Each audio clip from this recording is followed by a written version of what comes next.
Welcome to Rob and Tony's Cinematic Adventure. I'm Rob Wilson. I am Tony the Quando.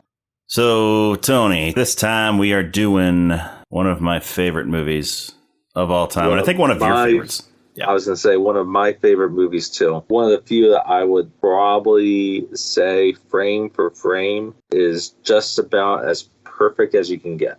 I would agree with that. Yeah. And it is, of course, the first in a series that is right up there with Star Wars, in my opinion. Yes. One of my favorite film series, the movie, of course, is Raiders of the Lost Ark, the first movie in the Indiana Jones quintilogy. Yes. Is that a word? I guess now, I mean, even before now, Rocky made it to 5. I mean, it's beyond 5, and Rambo's beyond 5. But yeah, quintilogy, pentilogy, if you prefer more of the Greek suffix or suffix prefix. Yep. Yeah. Hallmark of 80s cinema, right? Featuring one of our other favorites, Harrison Ford, who gets to portray two very iconic characters at that time period, right? Yes. Han Solo and then Indiana Jones. Yep. Both characters that nobody else can play. Yeah. No. I mean, others have tried. And I mean, Alden Ehrenreich he gave a valiant effort when he played a young Harrison Ford. He got some of his mannerisms right and all that stuff, but still, there's only one Harrison Ford, and only he can truly be Indiana Jones and Han Solo. No disrespect to Tom Selleck, yes, who would have originally played Indiana Jones. Yep. You are still on the Mount Rushmore of mustaches. Yes. And he would have made an interesting Indiana Jones. It would have been a different take on it. Indiana Jones. I think it would have been a little bit of a different movie, obviously. But not bad. No. Fine actor. But I don't think it would have been the same. It would not have. It definitely wouldn't have been the same. But I don't think it would have been as impactful. And we would never have Magnum PI. Very true. Yeah. So this was not the first Indiana Jones movie I ever saw. It was not mine either. The first one that I saw was Last Crusade. That was also my first. We'll get into more of that when we get to the Last Crusade episode. But also, this, though I would say that it is the best of the movies, of the Indiana Jones movies. The like you said, it is about as close to perfect as you can get as far as movie making and everything goes. But it's not my favorite of the Indiana Jones movies. It is my second favorite of the Indiana Jones movies. So by a close margin, but my favorite, and I'll get to this. Last Crusade. Yeah, I'll get into it more when we get to that episode. But Last Crusade is my favorite of the Indiana Jones movies. I can understand that because, like you, Last Crusade was my first one I watched. Yeah. Because how we've talked previously about other movies, some was just about the age of where we are. Yeah. I'd been born in 1970. Of course, Raiders of the Lost Ark would have been the first I watched. But I was born after Raiders of the Lost Ark was released. Yep. But, I mean, just because Raiders of the Lost Ark is my second favorite of the Indiana Jones movies does not mean that it's bad in any way. The fact that it's only my second favorite by a slim margin. For me, Raiders was released in 1981. I don't think I watched Raiders, at least any actual memory of it, until about 1996, that summer. And my uncle had the VHS of it. Okay. And I watched it. See, I saw it a little bit earlier than that.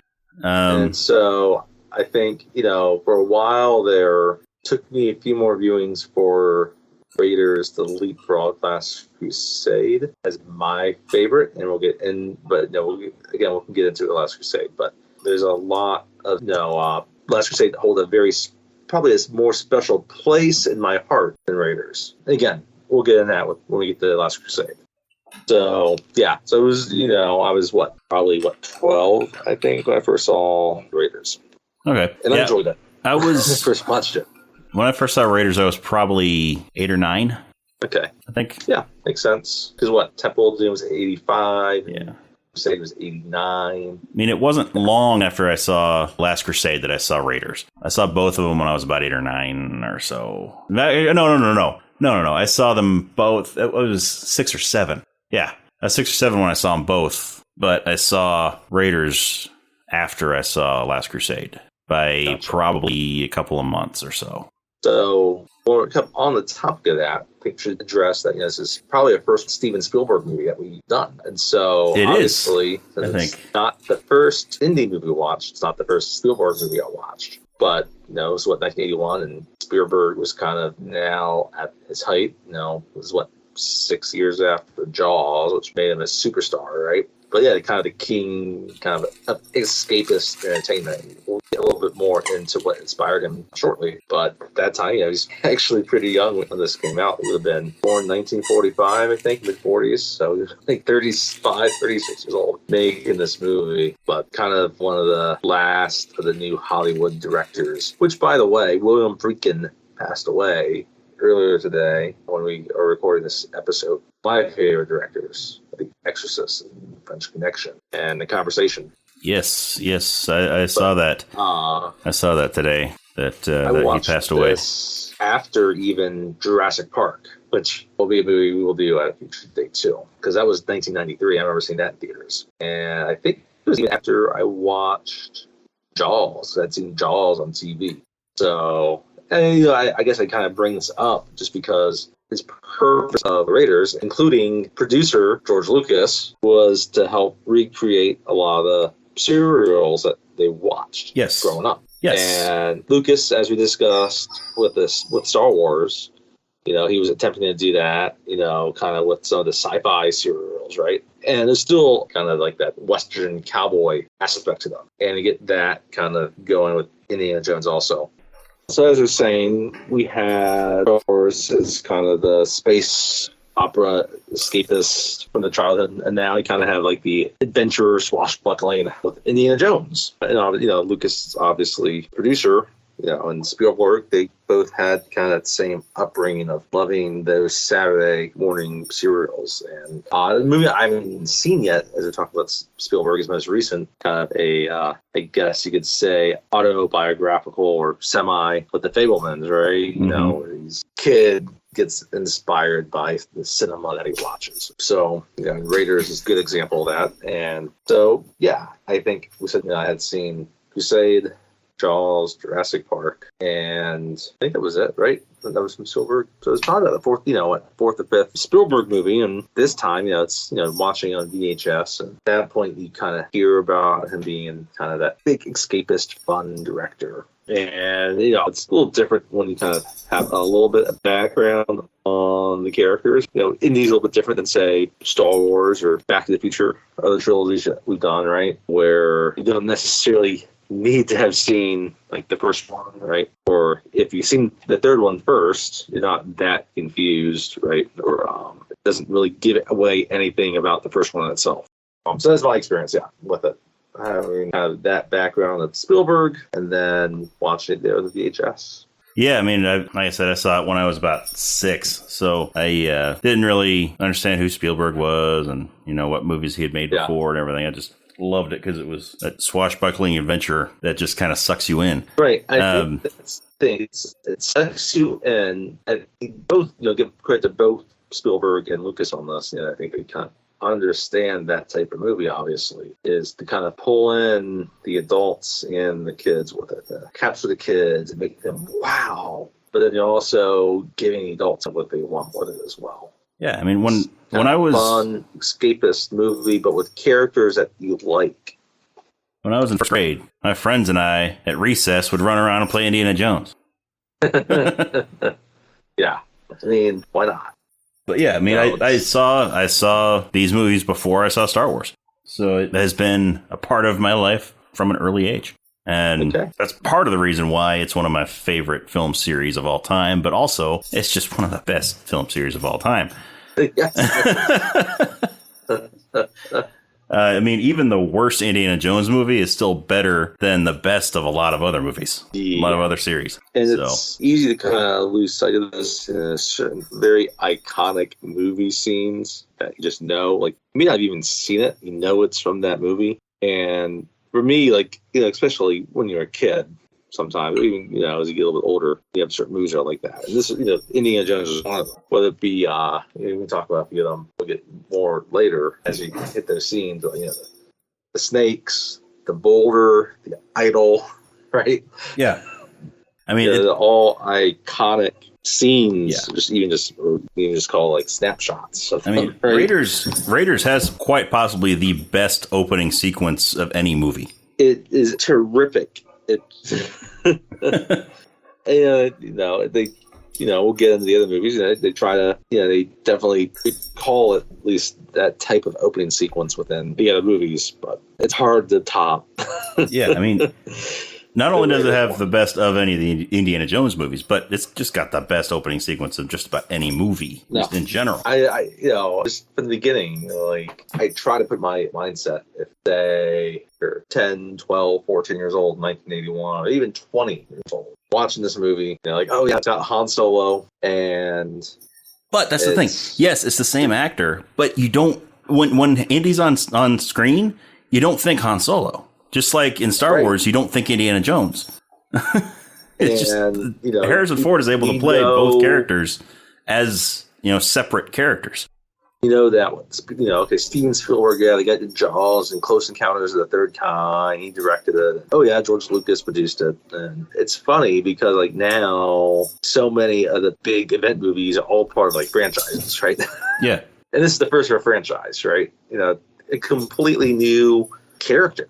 Like people, you don't know what to expect going into it, and then it just opens. You get the Paramount logo, and then it just fades into the peak of a mountain in South America. And it's just, and at first you just see people kind of walking through the jungle, and you see this. The music is set properly, right? It's John Williams, greatest film composer who ever lived. Yeah. And, he was worked with Spielberg before this and worked with George Lucas before this. And it sets the right tone. Like, it just, all right, these guys trying to find something, there's some danger. They got to be careful. And then we see the guy pull a gun on the dude's back. And he whips around. He has the whip, gets the gun out of his hands, right? And then that is when we finally see Harrison Ford's face. It's like, right? And just keep on going, and it's like, it's a nice slow build up to the main meal of the opening sequence, right? It's funny, like, even before I'd seen this, I was thinking about this now. When I was 10, we went down to Disney World with my dad's family, and we were there at MGM, and they had a whole thing about special effects and sequences, and the whole thing was centered on was what happens later in this movie with Volner. Even then, like, I knew those aspects of the movie. We don't even know what they're looking for. And in some ways, it's not even important. It's just introducing us to Indiana Jones. And then later, Belloc, right? Yeah. So they discover the entrance to this cave. And there's this slimy little dude, later, a couple decades, play Otto Octavius. Yep. Good old Alfred Molina. Yes. Playing Satiko. In the cave. And, I love it. And I love how they just, it's kind of funny. They go into the classic kind of cliches, like, no one's ever gone there who's come out alive. But it's still perfect. It's what you need. So they go in, you get the spider scene with all the giant tarantulas going down the body. And again, it's like, oh, yeah. It just keeps building that right feeling of dread and what's going to happen next, right? And automatically, they've barely done anything. I think he's had like one line so far when he talks about this rival cashing in, right? Because he went there looking for the same thing and never came back alive. But you already want Harrison Ford to escape. Next, nothing about him, but you're already on his side. They're going through, and I don't know, really is like, there's nothing to fear here. It's like, that's what scares me. And he sees the lights, and puts his hand through the light, and the spears come shooting out the wall, and there's his old rival. Yep. He's what's left of him. Still a little fresh. Half of him's fresh. Yep. And they have to jump across that little chasm. Oh, they swing across it. Yes, swing. Whereas Tom Welling might say a fissure. Yes. Except it's the fissure would be in the wall. It's not a crack in the ground. It's a hole. Yeah. And they get to this spot, and all of a sudden you see this golden idol. I guess that's actually when Alfred really says, there's nothing to fear here. That's what scares me, right? Yeah. You see these little indentations in the ground, right? Yeah, pushes a torch down on it, and a little dart gets shot. Little arrow. I will tell you this. This movie helped me in certain video games to avoid booby traps. Yep. Yep. I love it. And this is like one of my favorite scenes, right? It's just a great shot. Right? But you see, even before that though, before he goes into the temple, you see him pull out a little sack, and put sand in it. And that's right. It doesn't explain why he's doing that. He just puts sand in a bag and then that's a great puts point. it in a satchel. Yes. He's ready. Yeah. He's ready for all. He's thinking that, what if it's this weighted thing? Mm-hmm. Like, of course, what happens. he gets through the buttons all over the floor. The crescendo of music, and he gets a little bit of sand out, pours it through his hand. Mm-hmm. Probably shouldn't have done that, maybe. Yeah. Yeah. But, I mean, there's no telling how heavy the idol actually is. Yeah. He was eyeballing it. So, and that just shows that this whole thing, because he does a beautiful job of switching out the sandbag with the idol. So the pressure stays equal the whole time, but there's either too much or too little sand in the bag, and it lowers down the pressure switch. And then the whole place starts collapsing. And of course, he's hitting little footprints. And also shooting little arrows. And which, I mean, that all just shows that even an expert archaeologist like Indiana Jones can make a mistake. Yes. Makes plenty of them. Mm-hmm. And even with this, it shows a lot he can study up on it, but it's not, he can't know everything about it. He can do his best to guess. He's a doctor, and he can figure it out, and he tries. So then, slimy guy, he's going to swing across, and he won't give the whip back without receiving the idol. And of course, obviously he has to do it because he's not going to jump it. So he tosses Satipo the idol, and predictably, he just drops the whip by the door, doesn't toss it to Indy. So Indy has no choice but to try to jump across the pit. Almost makes it across, but is holding on for dear life to some roots that are sticking out of the ground randomly. Yeah, that are very rope-like. Even when they pull out of the stone. But they stop after a foot or so. But it's enough for him to climb up. Oh yeah, and meanwhile there's the door's closing. Collapsing door. Yeah, so he runs under the door. Then of course his hat falls off. It's always just in time. Yeah, he runs under the door. His hat does not fall off this time, but he does reach back to get his whip, and he pulls his whip through at the last second. Just like we will discuss when we get to Temple of Doom, when that happens and his hat does fall off, and he has to reach in to get it out. But that's a different conversation. And this is where he gets lucky, because Alfred Molina went first and forgot about the booby-trapped light, and Indy kind of almost forgets it himself because he's just grateful he got out of the collapsing what he think is part of the temple. He's safe now. Then he turns around and there's Alfred Molina, a bunch of spears through him that shot out of the wall. And the idol is just sitting there on the floor because he dropped it when he got stabbed. Adios, El Stupido. Yep, so Indy picks up the idol. You don't get many one-liners from Indy after these things, but no, that's one of them. Yep. But does he say adios el stupido, or does he say adios Satipo? Because his name is Satipo. Ah. I always thought he said adios Satipo. Oh, I thought he said adios el stupido. It would be fine either way. In fact, I like your way better. But yeah.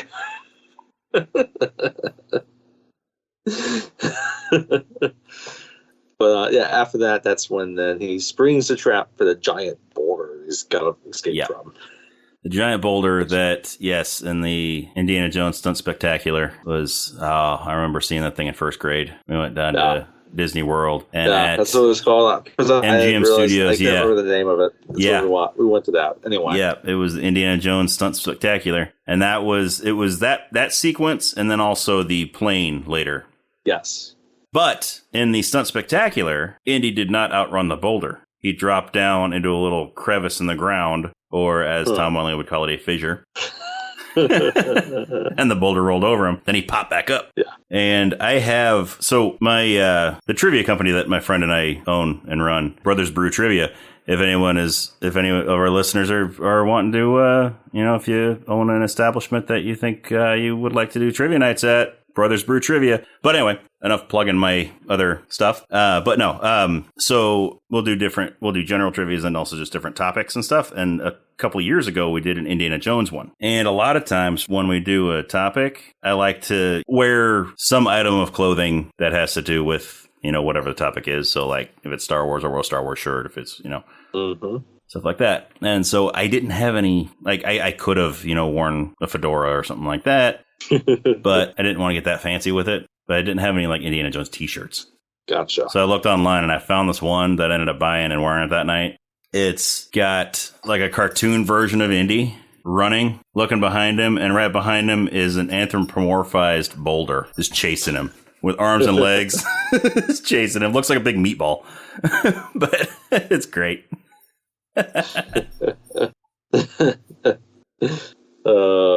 So, and again, that's such an iconic scene. Yeah. Escapes it, jumps out the cave, and then there's the native tribe the idol belongs to. And some other dude were just introduced to, named Renee Balak. Yes, Renee Balak.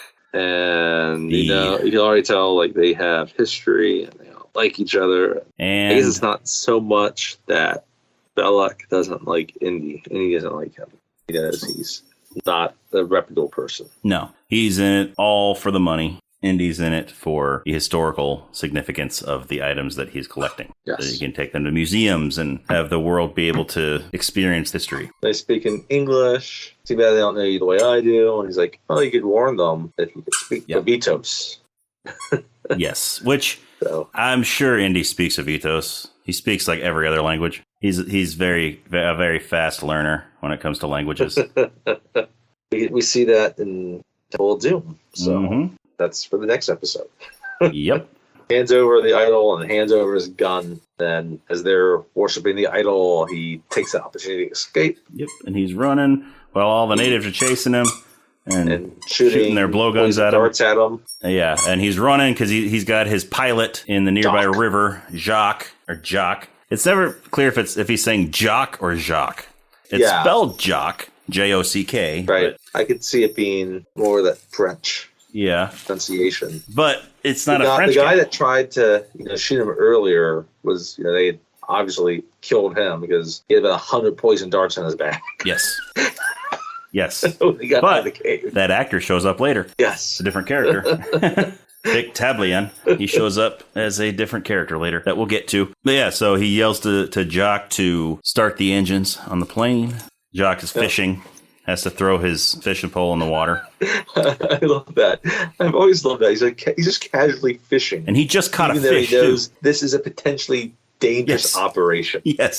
He's just sitting on the float of his plane. In the middle of South America, like, there could be piranhas, anacondas, all types. He did catch a fish. It didn't say what he caught. He might have caught a piranha. Because, he tosses he tosses the pole in the water and climbs into the plane. Meanwhile, Indy swings across into the water and climbs up there. It's in the plane. And as they're taking off, he notices a giant snake around his feet, slithering around inside the plane. That's just my pet snake, Reggie.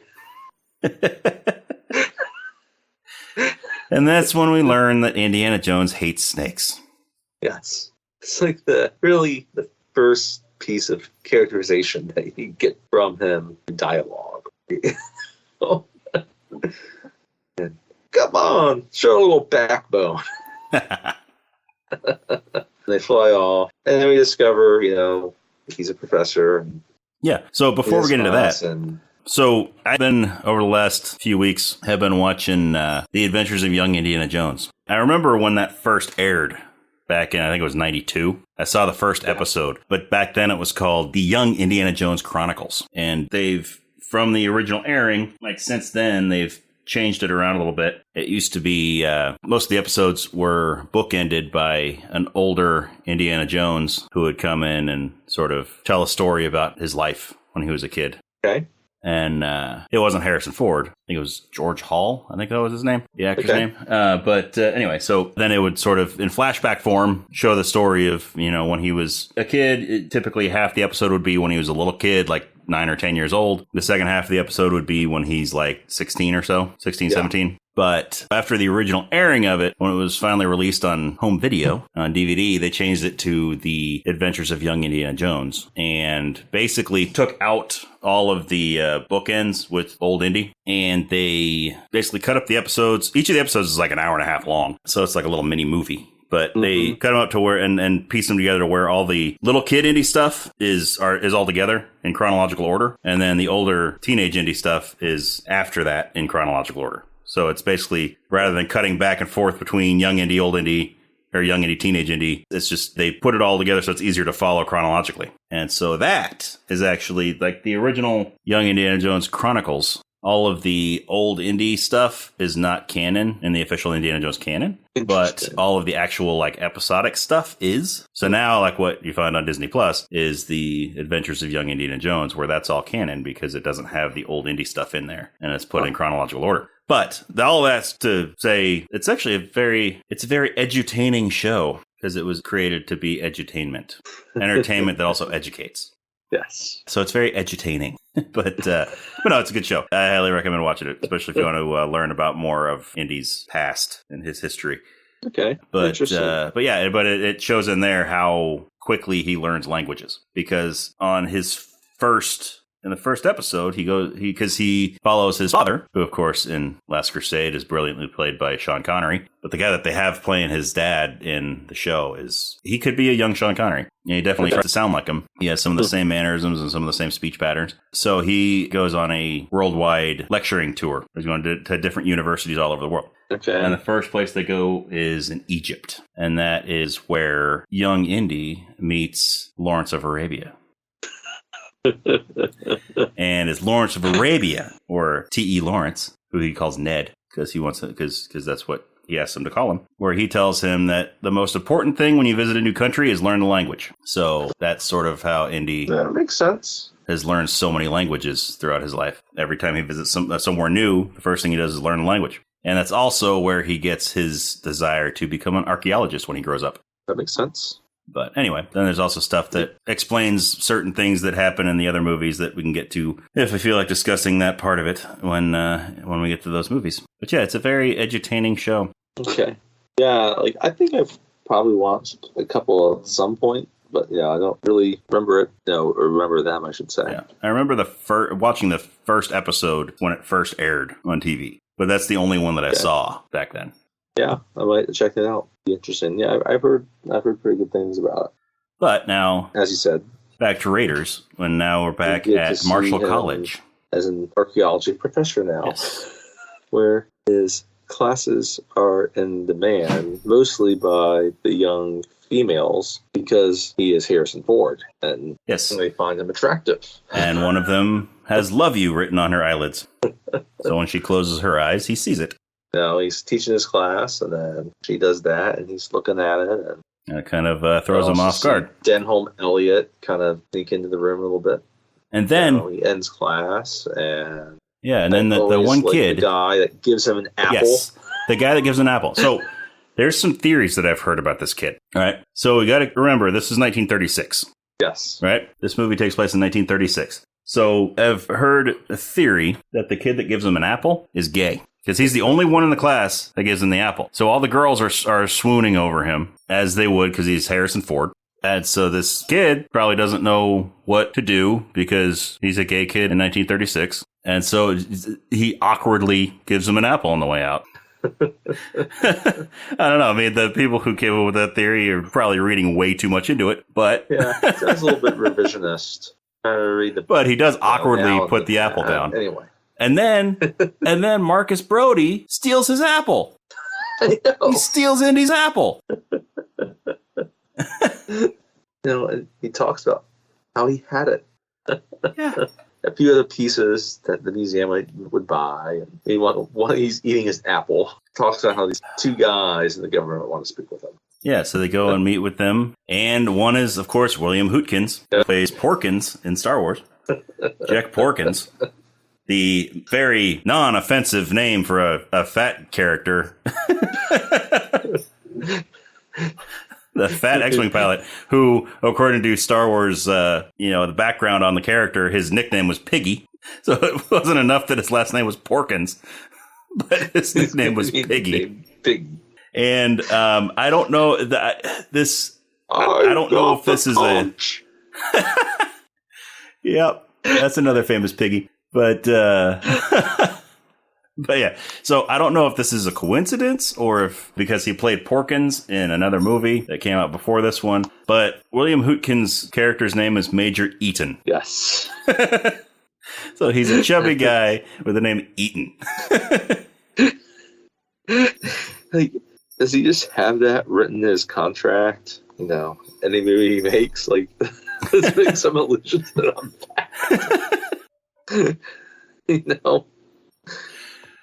Oh. You know.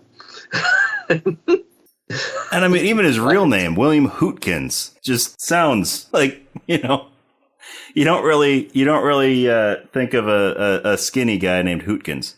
No. I mean, he's great in his role.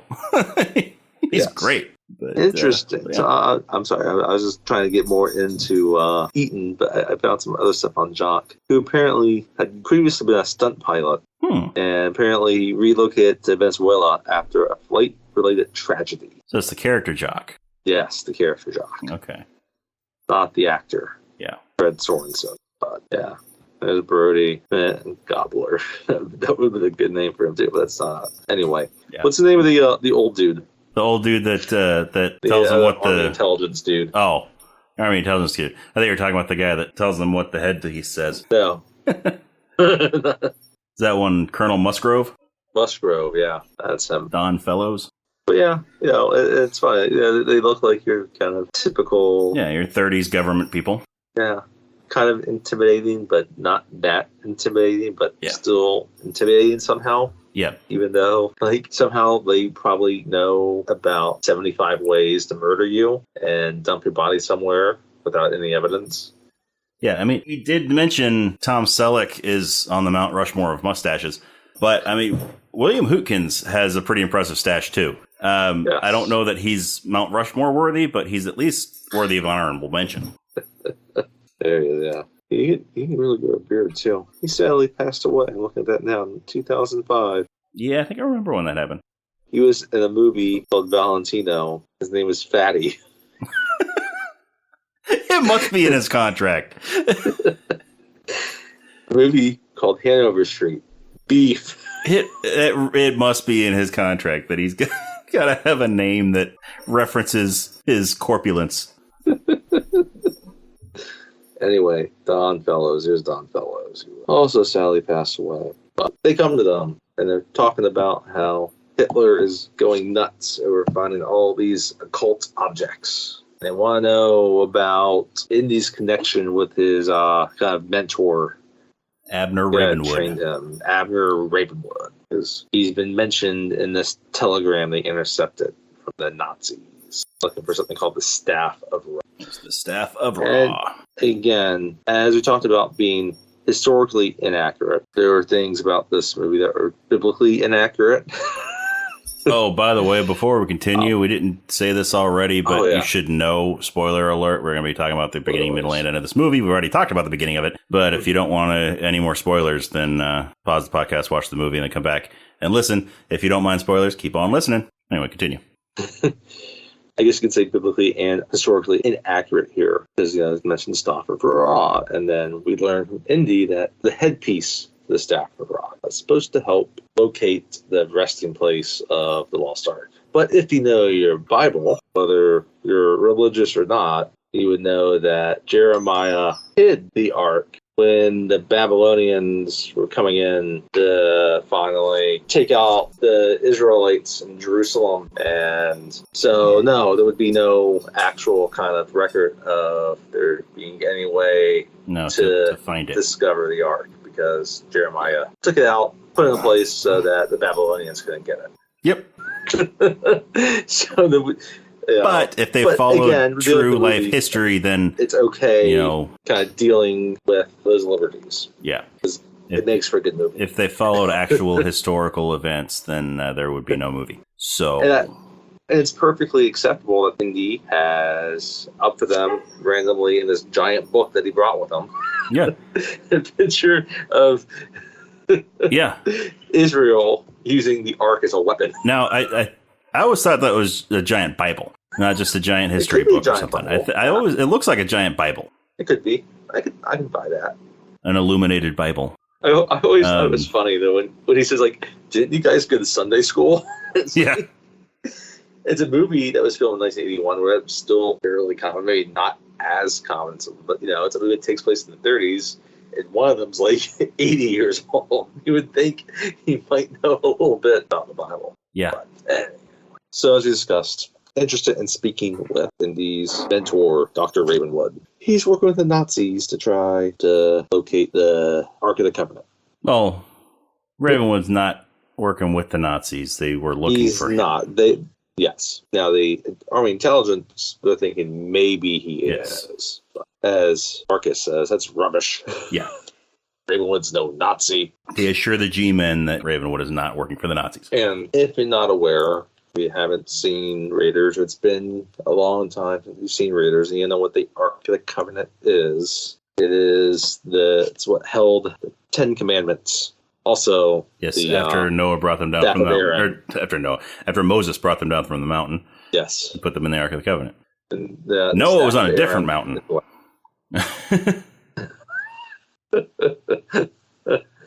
But you should go read the Book of Kings and Samuel. Good Bible stuff. Yeah. Anyway, so they send him on the mission. Find cover. Yeah. So Indy knows that, or at least suspects, that the headpiece of the Staff of Ra is not in Abner Ravenwood's possession, but rather in the possession of his daughter, Marion Ravenwood. Right. And we find out after Indy leaves, he agrees to go search for the Ark. And you get the first of what becomes a staple in the Indiana Jones movies, the map while the plane is flying. Yes. Traveling to different destinations. You just see the red line going across where all of his changeovers are and everything. And it's classic. It's in every indie movie. Old 1930s style airplane. Yeah. But he ends up in Nepal. That is where Marion is. When he boards the plane, see a shady looking figure. Yes. Reading under a newspaper with glasses, with round glasses and a bald head. Or not so much a completely bald head, but at least a 5 head. Yeah. He's got the beginnings of a cul-de-sac going on his head. But yes, he's on the plane with Indy. They arrive in Nepal. It's at night. It's snowy and cold. There's a drinking contest going on. And Marion is doing shots against a guy that he's always reminded me of Ned Beatty. Yeah. But yeah, she wins and takes all the money that everybody's been betting and gets her winnings, puts it in a cigar box and puts it on the bar. Shadow. Yes. Hello, Marion. She's like, Indiana Jones. I always do come back. Plugs him. Doesn't want anything to do with them. And later find out that she was a child and they did the nasty and. Well, they don't explicitly say that they did the nasty. But they clearly had a relationship going on. Yes. Which early drafts of the script actually made it a lot creepier. Made Indy a lot more of like a pedophile kind of thing. So it's good that they trimmed that stuff out. And the only remnant of that is Marion's line of, I was a child. Although they never actually said how old Indy was at that time. So. No. He was probably. She could have been like 15. He could have been like 17. Or she could have been like 15, he could have been like 23. He was like a graduate student, maybe like 22, 23, something like that. So, they probably would have made her a little bit older. They made that today. They completely eliminated. Yeah. Anyway, she kicks him out. Well, he asked for the medallion first. She tells him to come back tomorrow and kicks him out. Then, shortly after, creepy dude from the plane shows up with a bunch of thugs. A crew. And he is a Gestapo agent, Arnold Todt. Yes, Todt. I swear, when I first saw this movie, or Todt, like older, I thought this was some Asian dude the Nazis were employing. Yeah, I mean, I could see it. I mean, he's short. He's shorter than the rest of the Nazis in the movie, and he's got I got thirsty. Yeah. But yeah, you could tell right away that she knows that they're following Indy and want the same thing. She tries to be hospitable about it, outside of blowing smoke in his face. Yep. But he has his thugs hold her down while he goes and gets an iron from the fire. Coal. Takes It's really and- cool. I and- guess he just puts the poker in there and gets it red hot. Yep. It's red hot and is about to burn her face when Indy shows up. You just see his whip come in and pull the fireplace poker out of his hand. And then there's a Which, of gunfight. course, captures a curtain. Yep. So Now as the there's place the is catching gunfight. on fire, there's a gunfight going on. And Marion, of course, is taking every chance that she can to drink while this gunfight's going on. A bullet goes through a barrel of whiskey, or it could be a beer barrel, I guess. But it goes through there, starts spilling out the contents, and she takes a swig of it right in the middle of it. I always love that. Yeah. And By the way, yeah, so in the Karen Allen. yes, played by Karen Allen. Marion is played by Karen Allen, who she was looking They pretty damn good back then. mm-hmm. But First, prior to this, she was in Animal House, yes, 78, which I definitely not seen when I saw this. yeah, me neither.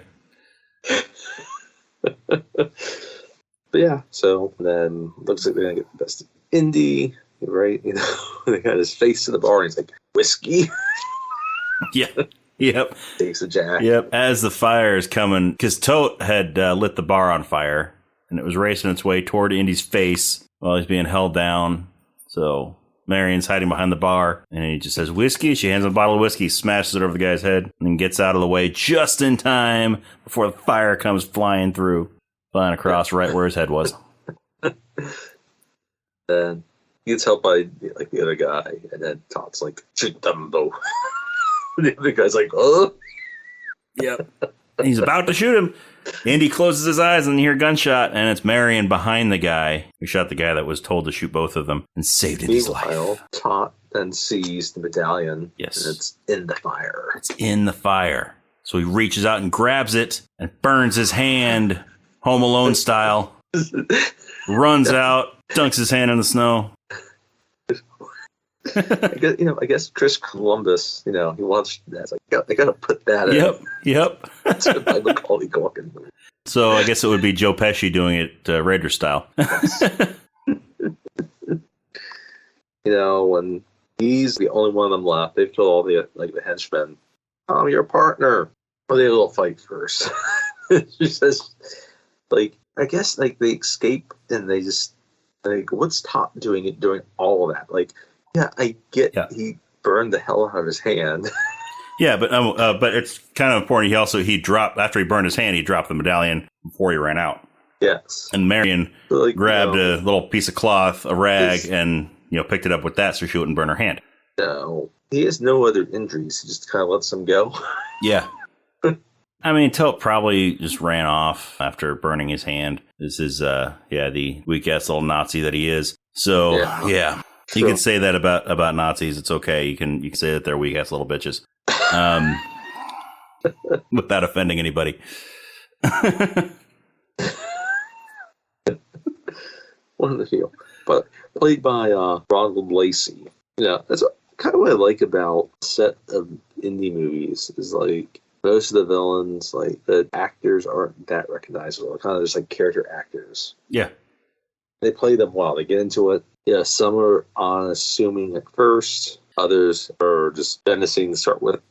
And him. there are a lot of actors who were in Indiana Jones that were also in Star Wars, which makes sense because George Lucas, worked on both. He was and then there's a lot of red shirts. The creator of both. But there's also a lot of actors, a lot of those same actors were also in Bond movies, which is interesting because the whole idea of Indiana Jones was Steven Spielberg wanted to create an American version of a James Bond movie. Yep. And that's what became Indiana Jones. So it's only fitting that several Bond actors would be in the Indiana Jones movies. Good. So we get the map again. Now they're in Cairo. Yes, Cairo, Egypt. City of the living. Yes, and this is where John Rhys Davies. Salah not an is introduced. No, he is not an Egyptian, but Salah is. Yeah. The character he plays is. And Salah might be my favorite character. Salah? It's a toss up between Salah and Short Round for me.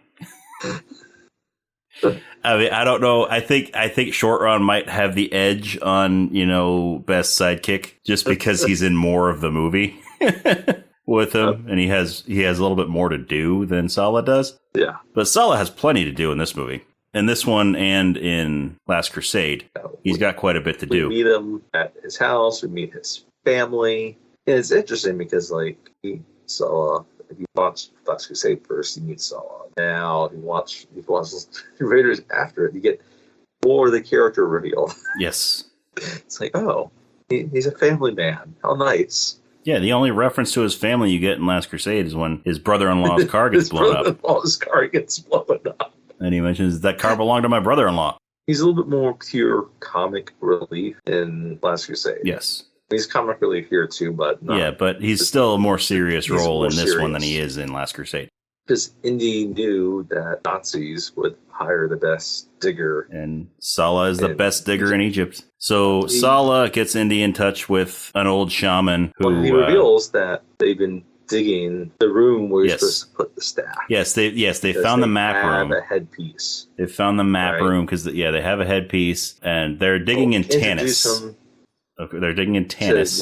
This old dude that could read the headpiece for Yes. So he's reading one side. Must be 6 Qadam high, which then, according to Sala, is about 72 inches or 6 feet. Yep. So they could just say 6 feet high instead of going through all that 6 Qadam. Couldn't he just say 6 feet? I know the old guy is saying 6 Qadam because that's what it says, but Sala could have just said 6 feet. Yep. Even though, it wouldn't be because he's Egyptian and uses the metric system because he said 72 inches. So he could have just said 6 feet. Yeah. Then he reveals that there's writing on the other side that says to take back 1 Qadam for the Hebrew god, which would make the staff 5 feet tall. Roughly. Indy asked Sala about what the medallion that the Nazis had one side or 2 sides with the writing on it. Mm-hmm. It was just the one side. Only had one side. Pick something up with burning in your hand, it's going to burn into one side of your hand. Because they used the imprint on Tote's hand to make their headpiece. It only had one side burned on it. That's what they used. They were working under short information. Yep. Meanwhile, so they determined that the Nazi staff is too long. Yes. Oh, we didn't even mention the monkey. No, the monkey dying is later because the monkey is climbing all over Marion. Right. And yes, you're right. We skipped that. We skipped that whole sequence. I was trying to think, that doesn't come right after we meet Sala. There's the whole marketplace sequence where Marion Sala at his house, and he says he'll introduce Indy to the older guy, the imam, later. Yes, but then. So they're in the marketplace. And Marion go out walking the streets of Cairo. And they're being tracked because, of course. Yes, they're being tracked by the Nazis. And so they get separated. Marion's being chased by some. Indy's being chased by some. Comes across a swordsman. Which, was he employed by the Nazis or was he just some dude that wanted to fight in? No, you get that the guy in the motorcycle with the monkey is employed by the Nazis. Yes, the guy with the monkey. Because he talks with them. Monkey Man. The other guy, the other character played by Vic Tablian, the Monkey Man. But yeah, he's employed by the Nazis. But the swordsman. Those guys that pick Marion up later that are employed by the Nazis. Yes. Some of those other guys, are they just random Egyptians? Yeah. Is there just some dude with a big sword that's... doesn't like white people? But yeah, so what... I know this is like the most well-known trivia bit for this movie, but they had a big fight planned out for Indy and the swordsman, and he had trained for days to get this, the swordsman had trained for so long for this fight, and Indy just pulls out his gun and shoots him because Harrison Ford was sick that day. He had dysentery that day. He had dysentery and... Not just sick, he had dysentery. Yeah, he had dysentery. Which, for those who grew up playing Oregon Trail, was the most common way to die in that game. Of course, it's sold pretty well because you look at it, he's sweating all over. It's okay, it's Egypt. Yeah, it's Egypt. He's been running around a marketplace for who knows how long. No, he was sweating because he was sick. Yes, he was sweating because he had dysentery. He was crapping all over the place, and he had explosive diarrhea. But Harrison Ford used it. He didn't fling his poo at him like a monkey, but no, he used it for the filming where he was clearly not up for the big choreographed fight that they had planned out. So he suggested, like, why not just shoot him? It's something Indy would do. So he just takes out the gun. So, yeah, he just takes out the gun, shoots the swordsman. Swordsman drops dead. And there's a fight over the sword. Yeah. But yeah, I mean, that's probably the most well-known trivia nugget in the entire Indiana Jones series. But it's one that kind of always needs to be mentioned because it's just so crazy. It's just such a great story. And if you are new coming to this, you may not know that. Yeah. So there you go. So if we just introduced you to some information that you didn't know before, you're welcome. Because I feel like if you're a little bit younger, I don't know if you get into IMDb as much as people did, 15, 20 years ago. They go to the trivia pages on movies, read through the stuff. Yeah. Which, I mean, most of that is pretty accurate, but some of it, I mean, of course, IMDb is just like Wikipedia. Anybody can really put anything in there, but they do seem to do a pretty good job of keeping the curating it. The untrue facts or the false facts in there out. Meanwhile, Marion is trying to escape. Is the monkey trying to show where she is, right? And she finally knocks a guy out with a frying pan. Has this giant knife. Yeah, which he always just looked creepy. He looked creepy as hell. He was definitely working for them. She goes into a dark doorway, and he just has this look on his head. I'm surprised. I'm surprised he doesn't lick his lips. He just has that look on his face that he's going to lick his lips before he goes in there. He walks through the doorway. You hear a big dong, and then he falls. The classic dong. Mm-hmm. Right?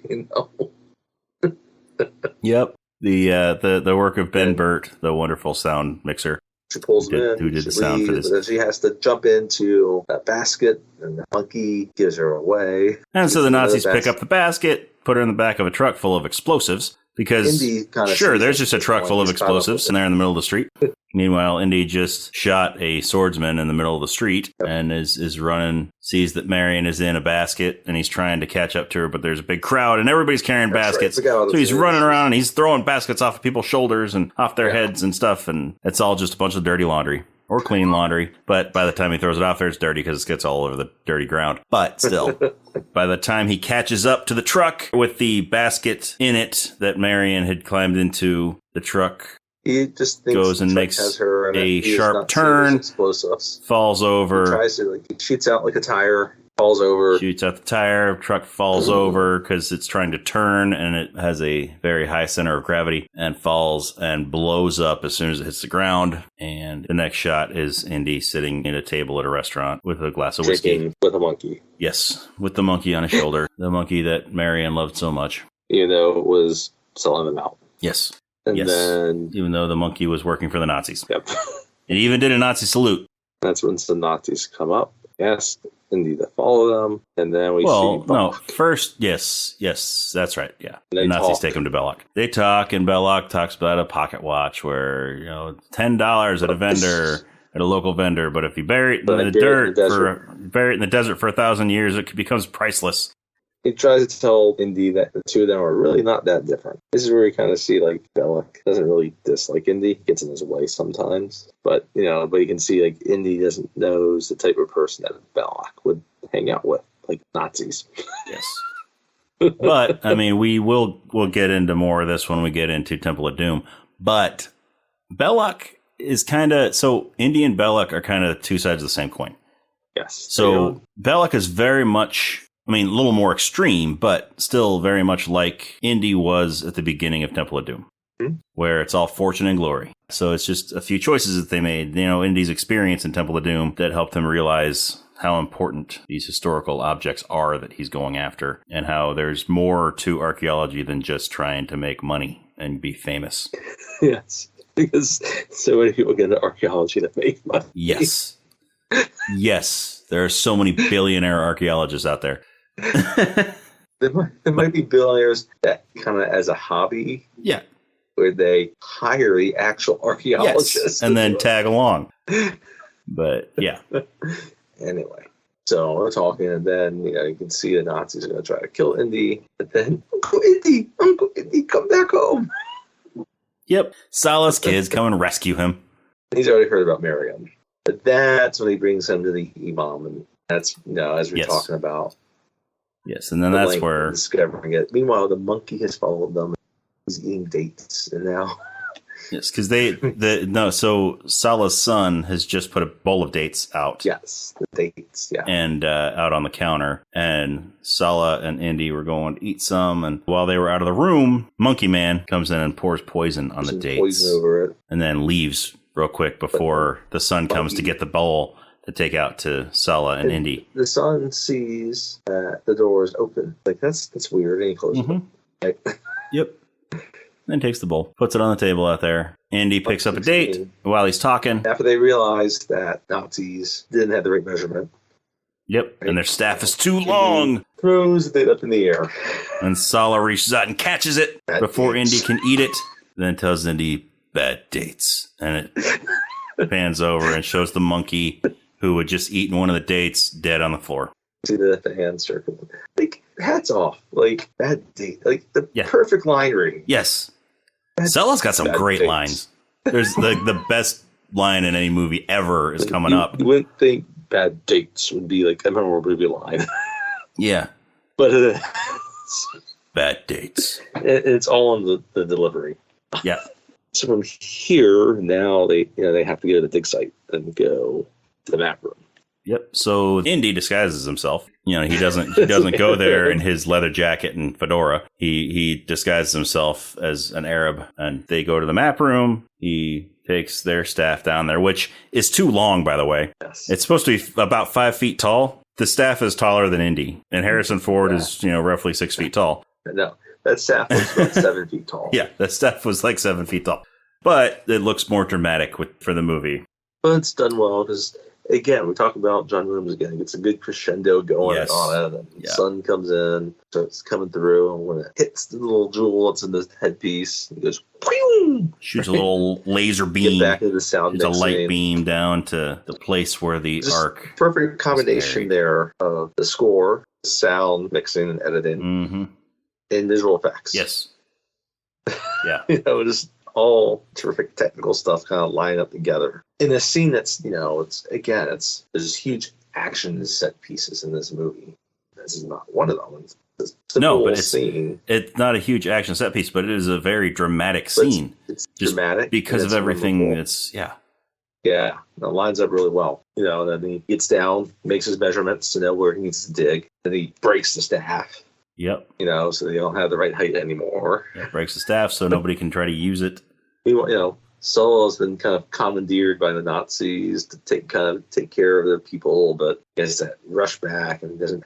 He has to throw down this Nazi flag. Yeah, because he took the rope out, and so and Indy's starting to get mad at him for taking the rope, and then a Nazi flag comes falling down in there, and Salah had tied a bunch of flags and cloths and stuff, blankets and stuff together, and the end one just happened to be a Nazi flag. As he's on the way out, he stumbles into a tent, and who's there but Marion? Yep. Marion's there tied up. She's not dead. She wasn't exploded in the truck. And obviously she wants to escape, but Indy, he's a smart guy, realizes that he frees her. They gotta know he was around, so he has to leave her there while he goes out digging. Yeah, but now at least he knows that she's alive. So Stella gets some of his loyal diggers and they find the location. They basically start clearing around. They start digging. And a nice shot of this is where we find out that Egyptians don't like onions. You got a nice setting sun, and you have working at it. Diggers coming at it, just repeating, the onions. Oh, the onions. Oh, the onions. Hey, onions. They give you bad breath or indigestion. I get it. Yeah. I mean, it makes sense. I usually have them hold the onions too. Yeah. There are only a few things that I actually like onions on. I like onions on a cheesesteak. Yes. Onions on a cheesesteak. But and onions on a good burger. Like, not any burger can work with onions, but onions on a really good burger. Really good burger. Onion rings, of course, are delicious, but oh yeah. But I like a lot of Mediterranean type food, or like wraps and sandwiches. Like if I'm having a good falafel wrap, I don't want onions in that. Yeah. Yeah. So, I mean, we can relate to these guys. We'd probably be up there too. Oh, the onions.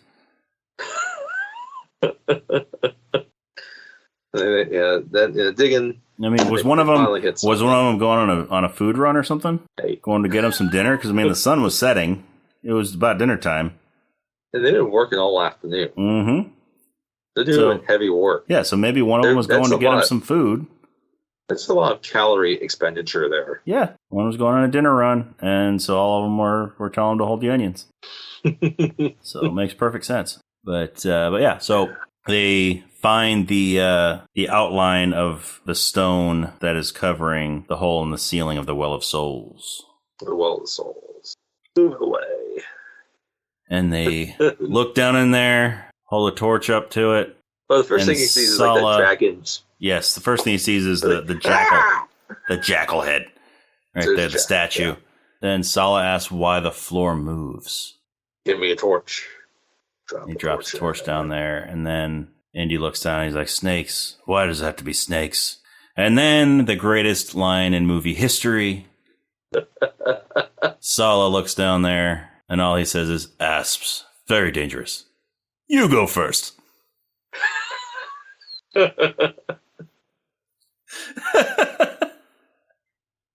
So great. He goes first. So great. Something down there that could kill us. You go first.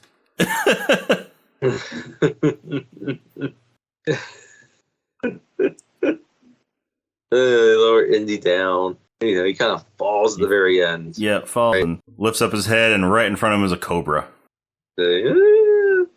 Well acted, by the way. Yes. And then other little trivia on this. This may not be as well known now because it's been digitally removed. Yes, I know what you're going to say. If you happen to have a VHS, watch this movie. You can see the reflection of the snake. Yes, because there was a pane of glass. Had some glass between the two. There was a pane of glass between Indy and the cobra so that the cobra wouldn't bite him, and you can see the snake's... It's either snake's reflection or the glare from the lights on the glass. Yeah. But yeah, you can see that there's glass there. I mean, if you're not looking for it, it's easy to miss, but you can see it if you're looking for it. When the first DVD release came out of it, they digitally removed it. Yeah.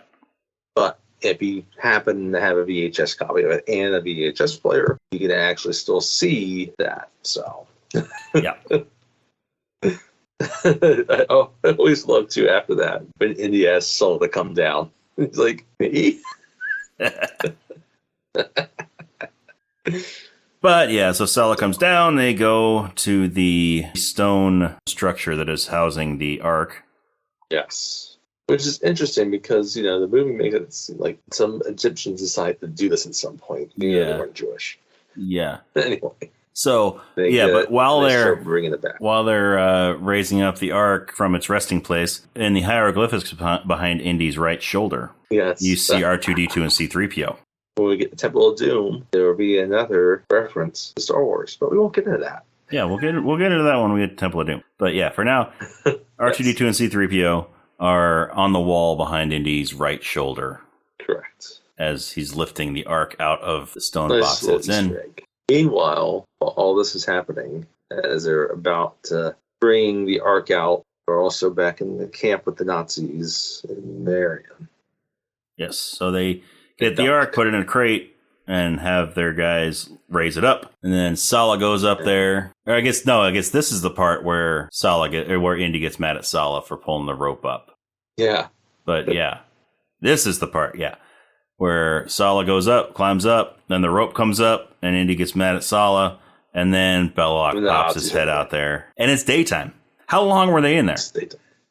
The sun was setting when they were digging. It was storming in the distance, sort of where they are, because the wind was really picking up, but the lightning was still in the distance when they actually opened the Well of Souls, and then they went down there. How long were they down there? Because it's not even like early morning, like sun coming up. The sun is up. Yeah. And when they're getting down there, to me, it doesn't feel like, it's 3 a.m. Yeah. It feels like it's 1 maybe. Yeah. And like the other scene, what's going on during this is Marion's in the camp and she's having dinner and getting drunk with Bella. Yeah. in the dress. Yeah, while all that's going on. Right. Belloc has a dress, has a gift for her, and it's a beautiful dress. And then The you get the whole, I'd very much like to see you in it. And then more aggressive with her. Like, they think that she knows more and she's letting on. And he's like, no, gentle with her. Because, he wants to fuck her gently. Yes. Nazis want to fuck her. But sometimes that's not right to do. Yes, that's the thing that scene was missing was Tenacious D playing in the background.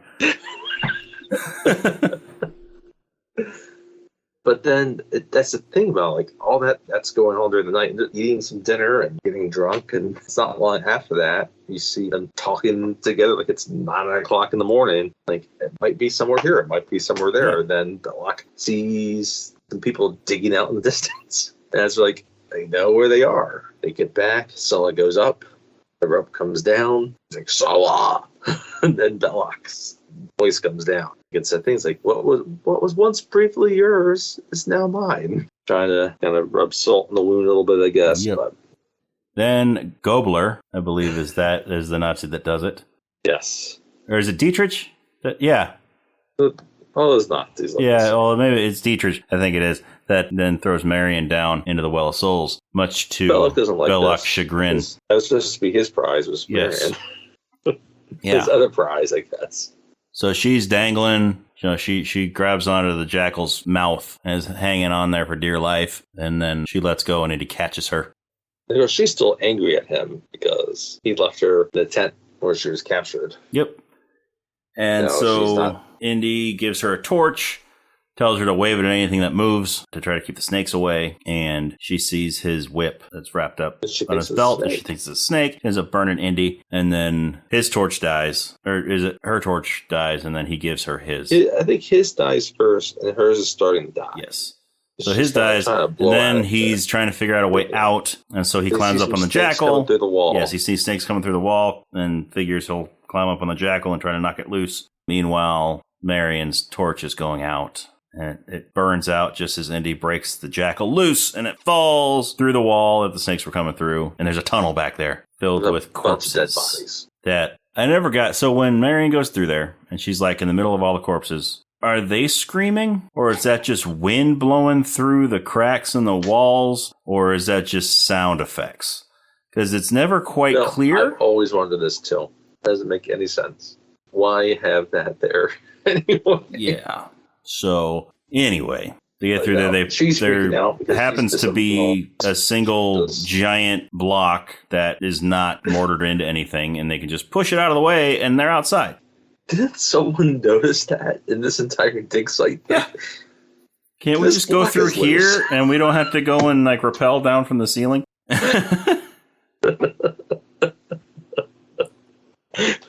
But right outside, we get the next part of the Indiana Jones stunt spectacular. Yeah, and this entire sequence is brilliant. It is. It really, yeah. So there's a big plane, basically just a single wing. It looks like it's a crazy looking plane. Fly the Ark out. Yes, the Nazis are going to fly the Ark out back to Germany, and so Indy decides he's going to stop that from happening, and he sneaks down, but is spotted. He's spotted by one of the pilots as he's climbing on the plane. And he gets down, fights the guy. Meanwhile, the brilliant stuntman, Pat Roach, big dude, sees what's going on. Yes, who will also... And he was actually also in Last Crusade, although his part was cut. Mm-hmm. But we'll get to that when we get to Last Crusade. But yeah, so he goes down and he challenges Indy to a fight. To a fist fight. To a fist fight. And he tries to punch him, but he doesn't budge. Then he punches Indy in the face and he falls on his butt. This scene, this moment here, by the way, when I first saw it, was probably thing that I wasn't super familiar with that stood out the most to me. Anyway. And during this fight, the guy that's in the plane sees Indy out there fighting Pat Roach, who his character's name was just First Mechanic. But he sees him fighting and pulls out his P-38 to try to shoot Indy. But Marion saw what was going on, grabbed the chocks from underneath the wheels of the plane, and knocked the guy out.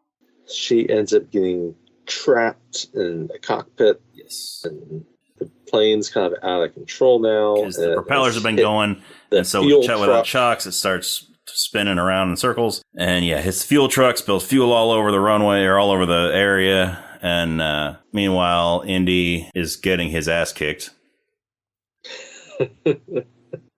And sees the propeller coming up behind Pat Roach. He's been knocked on the ground. And he's been knocked on the ground, so he just gets in the fetal position. Like right?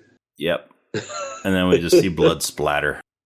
Indy, his blood goes all over the Nazi symbol on the tail of the plane, and you get the idea. Yeah. So the plane is the one that actually defeated the giant Nazi. Indy needs to get Marion out. And by that time, the fuel has ignited.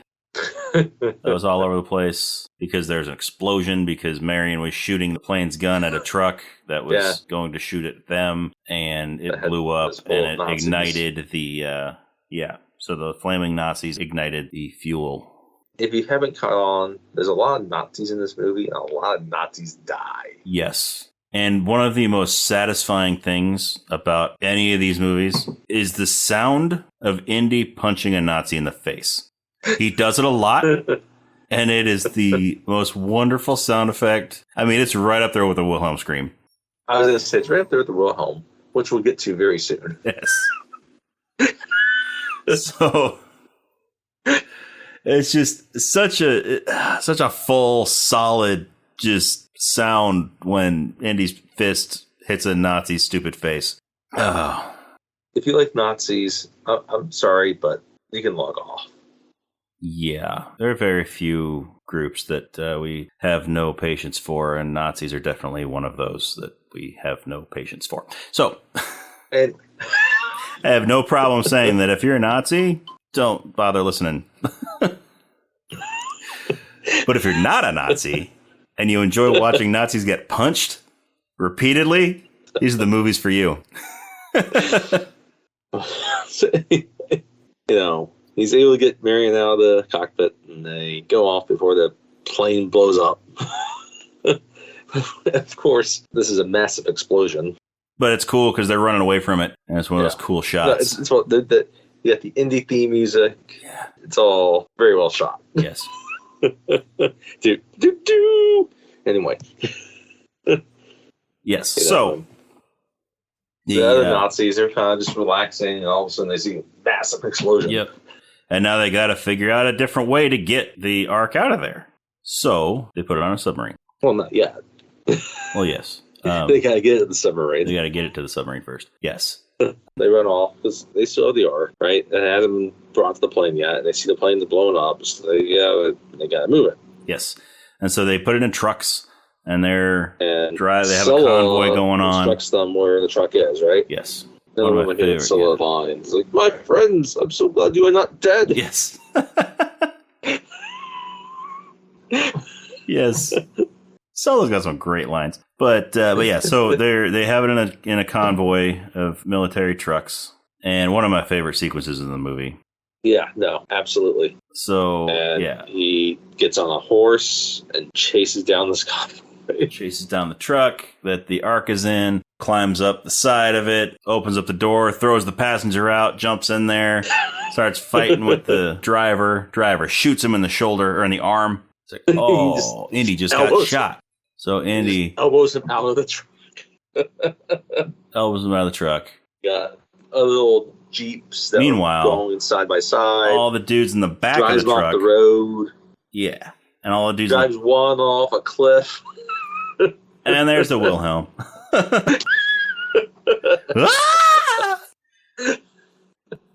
Yeah, then the dudes, all the guys in the back of the truck that Indy's driving now, notice what's going on. So they're one by one, they're climbing around trying to get up there, and Indy sees them going up the sides of the truck, and starts running into walls and all this to knock them off the side of the truck. Trees. Then there's one Nazi back there he's a little smarter than the rest of them. And he goes over the top. He climbs up the top of the truck and comes in passenger side, just like Indy did. Yep. Sees that Indy was shot in the arm, so he punches him right in the arm, right in the bullet wound. throws Indy out through the windshield. He's about the windshield. Yeah, he's actually, he comes closer than anyone else in the movie to killing Indy. And in the front, you have the car with the Nazi leaders. You have their Jeep and they're driving like, up come there. closer, we're going to ram them together, right? Sandwich between the car, the truck and the car. Yeah. Meanwhile, Indy is hanging onto the front grill of the truck. And as the truck's speeding up to run into the back of the car in front of him, he sort of drops down, hooks his whip onto the bottom of the truck, and drags behind it. Now, this is all done practically. Yes. The effects on here were all done practically. If you look closely, here's another one of those little trivia tidbits. If you look closely, and once you see it, you can't really unsee it.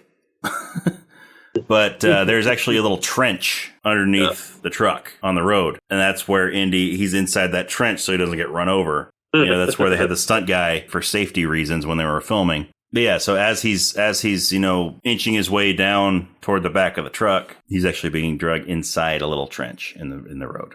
But Indy, gets back to the back, climbs back up, gets back in, throws the Nazi through the windshield. He hits his face on the dash. Yes, he hits his face on the dash a few times because, he's a Nazi and he deserves it. But well, people are going to listen to this episode and find out we really hate Nazis. Because we do. Just like Indy. But yeah, so he throws the Nazi through there. The Nazi tries to grab everything that Indy was grabbing on the front, but Indy already bent it all out of shape. He gets this look on his face. It's just the look on the Nazi's face. Oh, the look on his stupid face. His legs go up. As he falls. Wacky waving inflatable. Clearly going like a wacky waving inflatable arm flailing tube man. Oh, yeah. And he pushes the lead Jeep off the road, and they're in this little village, and they're being surrounded by people. They can't get right back after him, and they drive with little off. kids throwing watermelons at him. That's right.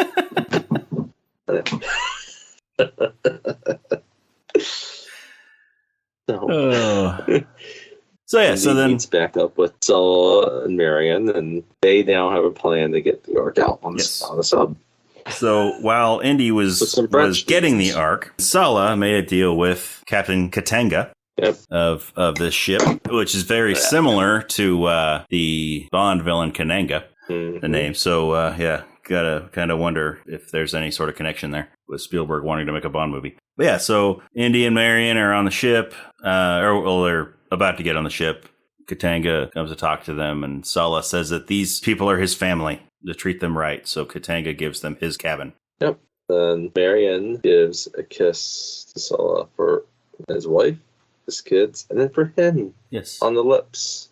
And then Sulla gets real excited and walks off singing, "A British man is a soaring so." But, yeah. There he is. George Harris plays Katanga. Yeah, so next thing we see Indy and Marion in Katanga's cabin. Marion has I could never tell if it was a dress or a nightgown. Yeah, that Katanga had given to her, but it could be either. Indy basically has his shirt off because, he's been beat to hell because he's been dragged by a truck and beaten up. But his arm was wrapped up now where he got shot. He's got a bandage on his arm, so there's at least that. She starts kissing all his boo-boos. No, she starts kissing all the places that don't hurt. Yes. Because he says everywhere hurts. Yes. And then, finally his lips. Where doesn't it hurt? He's like, here. And then he goes to the lips. And then they make out, and then they do the deed. This is heavily implied that they do the deed. But then the Nazis show up in a submarine. He wakes up. The ship has stopped, and he's wondering why. Yeah, so he goes to look, and Nazis have boarded, so he hides in the big tuba things that are on the ship. I never really understood what those are. Are they exhaust pipes, or are they like what are those? Because he's hiding in one. If they're exhaust pipes, wouldn't it be a little too hot for him to be hiding in one? It's They just seem like an oddly placed exhaust pipe. Because one of the Nazis... the middle of a deck. Like, why are you putting the exhaust pipe on the middle of a deck? Yeah. But one of the Nazis throws a cigarette in there. Like, it's a trash chute. So what is it? Is it an please, if somebody who's listening knows what this is, please let us know in the comments what those things are. Because I've always wondered what they are. You would be doing me a huge favor if you could accurately tell me what those things are. It's funny because like goes into like watch Lost, where they just it's the end of the pneumatic tube from the question mark statement. Yes, right? That's like a miniature version of. Yes. Anyway, he's hiding in there because they've gotten everybody else, and then they take Marion and the Ark off the ship and put them on. There's always a weird scene too when we first see them on the ship, and it's like in the hull of the ship they have the Ark, and it's like the Nazi symbols burning away, right? The Nazis, they get Marion, they get the Ark, they put it on the U-boat. The captain's like, they're wondering, like, oh, where's Indy? Because, like, he's taking this promise to sell us seriously. Yes. And then one of the sailors, over dramatically, is like, I see him! I found him! He's over there! And meanwhile, he Indy's... seems very excited about it. Yes. Like, no, the Nazis have the Ark. Yes, the Nazis have the Ark of the Covenant. They're lucky that their boat's not shot out of the ocean. Yeah. There's a Nazi U-boat right next to them that has torpedoes. But yeah, so they look over and Indy is climbing up onto the U-boat, and then it goes back into the map again. How did he get in? So here's the thing. He didn't get in. So there was a comic strip that explained this whole thing, the whole thing that's been believed to be a plot hole for decades. So supposedly what happened was, because since it's a U-boat, it's got to go underwater. I mean, it doesn't have to, but chances are it went underwater. But the periscope is always above the water in these things. So what Indy did was he took his whip and he tied himself, he sort of turned it into like a little swing kind of thing and tied himself to the top of the periscope. And just rode it all the way to that small island in the Mediterranean, which, if he did that, he would freeze to death. Not to mention, if that periscope ever actually went underwater, he would drown. And on top of that, I don't think he had his whip at that time. Because he had left his whip hanging on the bottom of the truck. So unless he got his whip, which, I mean, he very well could because he was still driving the truck, so he very well could have gotten his whip after he stopped the truck. But I didn't see the whip on him when he was swimming over there. Yeah. Just like he didn't have his jacket or his hat. And which, he had it. I mean, could explain why in the other movies he has a different jacket. But his hat, where'd that go? I mean, even if he had the whip, that back? He would have brought it to the room.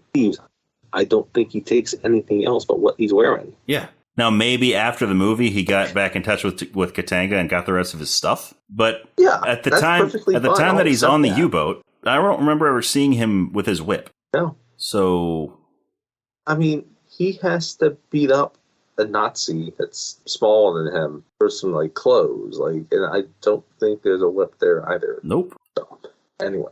Yeah. So they get to their destination. They go to this little island in the Caribbean because there's a debate between Volok and the Nazis about whether to open it there because in front of Hitler. Because Dietrich is very uncomfortable with the Jewish rituals that are going on when Belloc's wanting to open the Ark. And so Belloc tells him, well, we can either open the Ark here, or you can take it back to Hitler, open the Ark, and find out that there's nothing in it. And you'll be embarrassed. And then you'll be embarrassed, and Hitler will probably have you murdered. killed. Yeah. So you can go and be gassed with those Jews. Yeah, so they decide that they're going to open it on the island to make sure that everything is there that's supposed to be there. All 10 of the commandments, not just like 8 of them, but all 10 of them. But what if it had the broken tablets that Mel Brooks dropped? It might. The other 5 commandments, the 15. Yeah. Yeah, might have. Anyway, that's another movie that we'll have to do sometime. History of the War Part 1. But anywho, meanwhile, Indy gets off of the sub and beats up a Nazi to take his uniform, finds out that it's too small for him, right as a bigger Nazi finds him. And so he beats that Nazi up, takes his uniform that fits him just right. And then as the Nazis and Belloc are taking Marion and the Ark to the place where they're going to open the Ark, Indy shows up with a rocket launcher and tells them to give him Marion or he's going to blow up the Ark. And in this part, while Belloc is talking to Indy, if you look at him, it's actually kind of hard to miss. A fly flies onto Belloc's cheek, walks into his mouth, and never comes out. Belloc ate a fly, apparently. But I did read somewhere where there was actually, they'd cut part of the scene out. There was a part where you actually saw the fly come out of his mouth. Like it goes in and then it comes back out. But they edited out the part where it came back out. I mean, like, it's like a critical line. Like, I guess it could have reshot the entire thing if they wanted to. But yeah. You know, and Bella, like, they're getting ready to shoot Indy, and Bella's telling him to stand off. He knows Indy wants to see it. Yes. He knows he deep wants down. Indy to see it. Because he wants Indy to be part of it. Because he and Indy are the same, are two sides of the same coin. He knows Indy. And so he convinces Indy to not blow up the Ark. And Indy gets captured too. And next we see Belloc in all his Jewish priest garb. Where did he get that from? That's a good question. Because there's no Jewish ceremonial stuff like that anymore. That all stopped with the destruction of the temple in 78.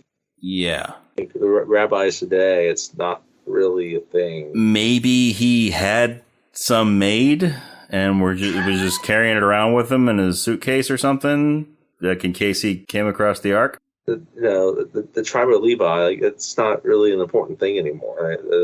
They're not priests in the sense that they were. They're just But Indy and Marion are tied to a post off in the distance, and Indy tells Marion, "Whatever you do, don't look at it. Just close your eyes. Don't look at the Ark. Don't look at anything that's going on." Which the reason he knew to do that is another deleted scene, another deleted segment from earlier, when he and Sala are talking to the old guy that's translating the headpiece. The old guy mentions to turn your eyes away or something along those lines.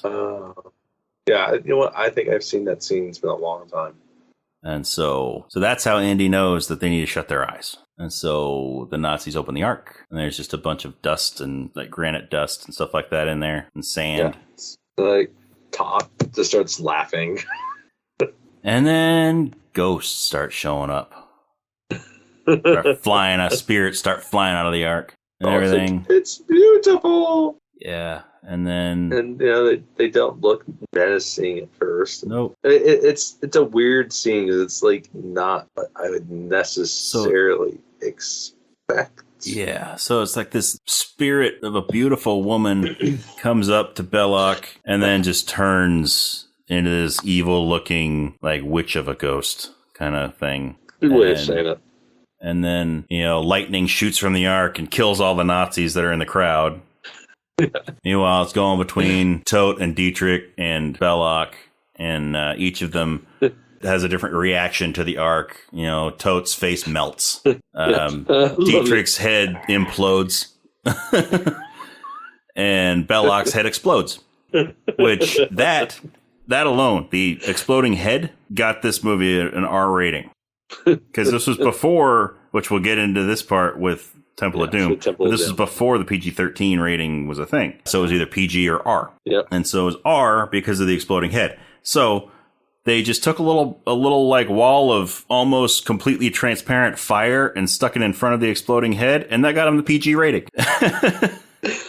I mean, it's like that. Let's just barely obscure the view of this guy's head exploding, and then it's not an R.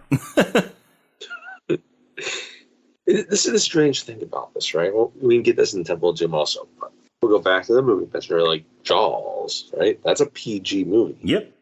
Now, if you watch it today, you would think, oh, that's probably a PG-13, right? PG movie where a 10-year-old kid gets eaten by a shark. Yep. Yep. The full scene of Robert Shaw being devoured by the shark. Yep. Like most of the, that movie, most of the ones are like it's off screen. No, but then Robert Shaw gets eaten. It's a PG movie, right? But yeah. So it was it's rated PG, but it was almost an R, and they had to find a way around it. And they did. They found a beautiful way around it by just putting like a 90% transparent fire in front of the exploding head. And like I get it, like it's a mostly I'd say not an extreme movie like that, and I just kind of wondered what people thought might happen in Temple of Doom. Now, granted, we won't get into those scenes, and then yeah, we'll get into those scenes when we get to Temple of Doom. But still, like, did people think it was all just gonna be that, just like all breezy type of fun without any menace? Anyway. So all the spirits are flying around Indy and Marion, who still had their eyes closed, killing all the Nazis they can find. And since Indy and Marion aren't looking at them, they aren't bothering them. So once all the Nazis are dead, spirits all go back into the Ark. The Nazis get sucked into the Ark. The lid's been hovering. Yes, the lid's been launched way up into the sky. Falls, and then it falls right back onto itself, closes up the Ark again. Then Indy and Marion open their eyes and notice that their ropes have been burned away and they're not tied up anymore. Which one of them knows how to drive a submarine? They may have found a phone. They probably had some radio communication and called somebody. Yeah. So I'm sure I'm sure Indy can figure it out how to drive a sub, but they probably found a radio or a phone or something and called. With 2 Americans stuck on the island with a German U-boat. Yeah. With a bunch of dead Nazis. Yeah. Well, they won't be able to find the dead Nazis because the Nazis have been sucked into the Ark. That's right. So, but yeah. So next we see Indy talking to William Hootkins again. Yeah. The G-men from the beginning. Indy and Brody are talking to them. DC this time. Yep. They want to know what's going to happen to the Ark. First they ask Indy if the compensation is enough, and he said, "Yeah, the money's fine." But so we know at least Indy got paid for it for bringing the Ark to their attention. But yeah, so they're wondering about it, and so Major Eaton tells him that it's going to be researched. They have it. They have top men looking over it, and Indy's like, "What men? Top men." Which is obviously a lie because, yes. We'll get to that in a second. Yeah, so Indy leaves all disappointed, meets up with Marion outside, and they go off together. And then calls them fools. They don't know what they have. I know what I have here. Yes. And then it sort of seems to cheer up Indy, and they sort of skip off together. And then it goes to... Yes, and they go and they make Shia LaBeouf. But then it cuts to a warehouse, and this old guy is pushing this cart with a crate on it. It's somewhere randomly. With a crate on it that we know inside has to be the Ark of the Covenant. And the camera zooms out, and there's more crates in this warehouse. And he sort of takes it up around the corner as the music's playing, as that amazing John Williams score is playing. And we find out they're just putting it in a warehouse somewhere, which eventually turns out to be Area 51. Yes. We'll find out later. Which, it doesn't say in this movie what the warehouse actually is, but we find out in a later movie. I'm not planning to do anything. And I get it. It's probably better not to experiment. Just stick it randomly somewhere. Yeah. It's probably actually the right thing to do. Yeah. Just be honest about it. Yeah. But then the credits roll. Now, there's a lot of, the big thing out there where, throughout the entire movie, Indy does nothing to further the plot. That whole argument that, without Indy, the outcome would be the same. Basically Indy just slowed everything down. There's that whole argument, but who cares? Right. If Indy was not part of it, there would not be a movie. And it is one of the greatest movies ever made. It is. And so the people that are going on and trying to argue that without Indy, the outcome would be the exact same, only maybe the Ark would have been opened up in front of Hitler and killed all of Hitler and his Nazis in Germany. But it still would have been the same way. They still would have opened it on the island. Yes. It wouldn't have made it back to Germany. But who cares if Indy's involvement in it actually made a difference or not in the story? Indy's involvement made it an amazing movie. Yeah. It's their own hubris that does them in. And in some ways, there's aspects of it. All these movies, and you see it where Indy has to be a little bit more humble himself. Yeah. Like, you talk about these other movies like Temple of Doom. Like, oh yeah, it's not all about the fortune and glory. And we'll get into this with Temple of Doom when we come up with it for our next episode. But Temple of Doom is actually a prequel. Yeah. It takes place before. Yes, it is. Last Crusade, the opening part of that. It's a humbling experience for a young kid. Yeah. So there's a lot of times when he kind of loses in Raiders. It's all humbling. He stands in contrast to the Nazi. That's kind of the important part of it. Yeah. Somebody has got to be there to punch Nazis in their stupid faces. Mm-hmm. And Indy does it so well. Ultimately, that's one of the good things. You just put more Nazis out there so they're not out hitting other people. Yep. I don't know. Theoretically, you can say, they probably would have never found all the souls without them. Well, they may have, because they would have had the headpiece instead of just going by one side of the headpiece. So they would have been able to see that there were two sides. Somehow. They had to get Indy for that, have that first. True. I guess they did follow Indy to Nepal. But, if they would have done their research, they probably would have. They knew about Abner, so they probably would have, found his daughter eventually. Yeah. That's actually a good point. They probably could have. Actually, that's the point where it could change in some ways. It doesn't matter, because it's again, that pieces follow. Yeah. They keep you engaged. It is, just as you said at the beginning of this, it's about as close to a perfect movie as you can get. You don't have, in any of these movies, you don't have, the big villain that you list as, the top 5 top villains of all time. It doesn't have the Darth Vader, it doesn't have the Hans Gruber, right? This doesn't have a Freddy Krueger or the Shark or, Again, the Nazi is supposed to, how it makes them kind of nameless in a way, and faceless, where they don't need, because sometimes, with villains, you can almost identify with them too much with the villain. Yeah. By just making them just general Nazis. It's no, fuck you. Mm-hmm. Die. There's always one, each one that kind of leads a little bit more, and, not someone you particularly care about. So. Yeah. But they quickly establish action or a like towards me. That's what you need. It drives the rest of the movie. Like Marion, like Saw. To be super deep characterizations. All acted very well. Yes. Right? Yes. Where, okay, all right, I'm rooting for you guys. I part of it's you're fighting Nazis, but I also like you. Yeah. So. And even the actors who played the Nazis were great. Yeah. They did a great job playing the most despicable people in the history of the earth. Yeah, but they played them very well. The rest of them die. And it's funny, it's in a climax there. Yeah, it's funny, it's got some cool scenes, but it's not the coolest set piece of the movie, and that's fine. It doesn't need to be. Yeah, and I think this is just the contrast of showing kind of the power of God. These weak guys, I think they're powerful. Yep. But yeah, I don't know. I love Raiders, and any chance I get to watch it, I'll watch it sometime. Even if it comes on.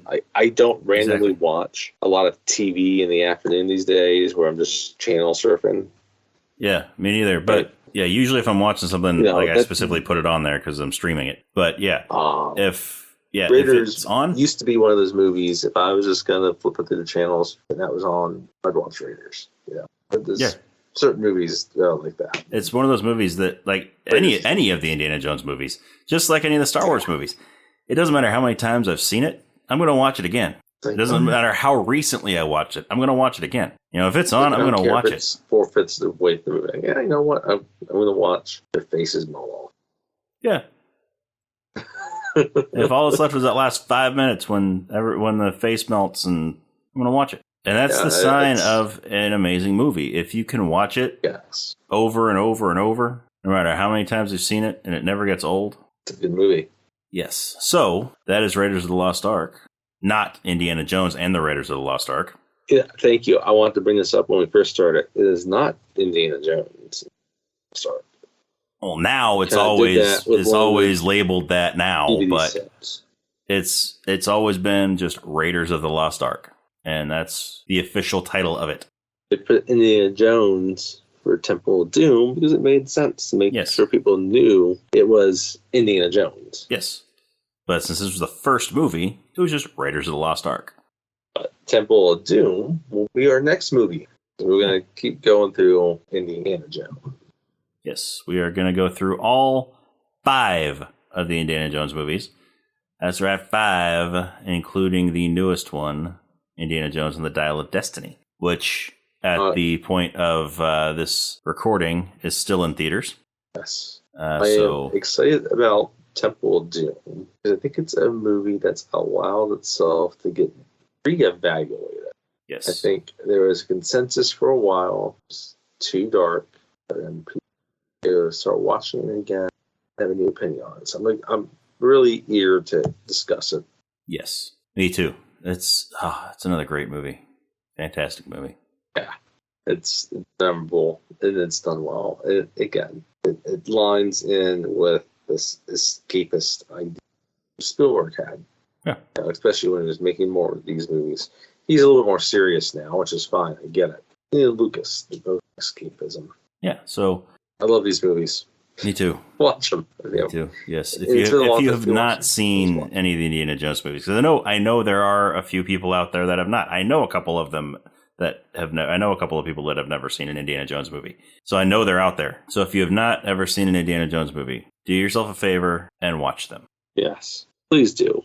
I know in time today, when especially get things that might be like parts of franchises.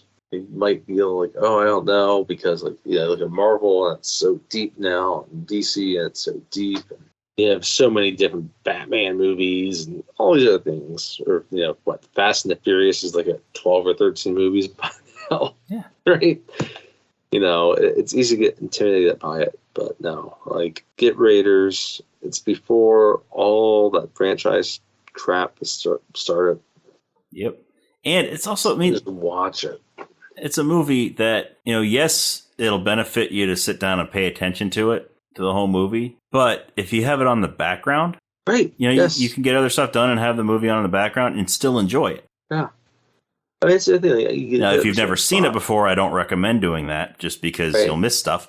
But if you've seen it enough, it's one of those ones. Okay, yeah, I'm trying to unload the dishwasher, switch some laundry, maybe clean the bathroom, whatever. You have it on, and then and it gets to one of the big action sequences. You stop, watch it, and then go back to whatever you're doing. Yeah, terrific movie.